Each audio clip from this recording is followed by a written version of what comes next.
Hi hello friends, welcome to my YouTube channel.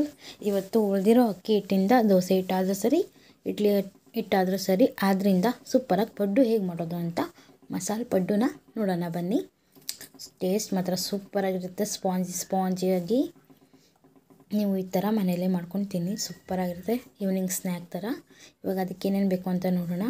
ಉಳಿದಿರೋ rice batter, 1 ಕಪ್ಪು carrot ತುರಿ, 2-3 ಸಣ್ಣಕ್ಕೆ ಹೆಚ್ಚಿರೋ ಈರುಳ್ಳಿ, ಹಾಗೆ ಕೊತ್ತಂಬರಿ ಸೊಪ್ಪು, ಹಾಗೆ ನಿಮ್ಮ ಹತ್ರ ಇತ್ತು ಅಂದರೆ ಒಂದು ಸ್ವಲ್ಪ ಸಬ್ಬಕ್ಕಿ ಸ್ವಲ್ಪ ಒಗ್ಗರಣೆ ಮಾಡ್ಕೊಳ್ಳೋಣ. ಒಂದು ಪ್ಯಾನ್ಗೆ 2 ಟೇಬಲ್ ಸ್ಪೂನ್ ಅಷ್ಟು ಎಣ್ಣೆ ಹಾಕ್ಕೊಳ್ಳೋಣ. ಎಣ್ಣೆ ಚೆನ್ನಾಗಿ ಕಾದ್ಮೇಲೆ ಅದಕ್ಕೆ ಇದು ಬೇಕು ಅಂದರೆ ಮಾಡ್ಕೊಳ್ಳಿ, ಇಲ್ಲಾಂದರೆ ಸ್ಕಿಪ್ ಮಾಡ್ಬೋದು. ನಾನು ಈ ಥರ ಮಾಡ್ತೀನಿ, ಅದರಿಂದ ಹೀಗೆ ಮಾಡ್ತಾಯಿರೋದು. ಅದಕ್ಕೆ ಒಂದು ಅರ್ಧ ಟೇಬಲ್ ಸ್ಪೂನಷ್ಟು ಸಾಸಿವೆ ಹಾಕ್ಕೊಳ್ಳೋಣ. ಎಣ್ಣೆ ಚೆನ್ನಾಗಿ ಕಾದ್ಮೇಲೆ ಒಂದು ಅರ್ಧನೇ ಅಷ್ಟೇ. ಆಮೇಲೆ ಸಾಸಿವೆ ಚಿಟಪಟ ಅಂತ ಚೆನ್ನಾಗಿ ಸಿಡಿದ್ಮೇಲೆ ಅದಕ್ಕೆ 1 ಟೇಬಲ್ ಅಷ್ಟು ನಾನು ಕಡಲೆಬೇಳೆ ಕೂಡ ಹಾಕ್ಕೊಂಡಿದ್ದೀನಿ.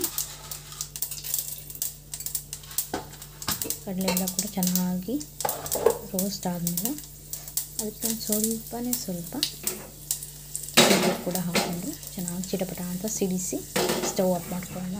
ನೋಡಿ, ಚೆನ್ನಾಗಿ ಇಟ್ಬಿಟ್ಟು ಸ್ಟವ್ ಆಫ್ ಮಾಡ್ಕೊಳ್ಳಿ.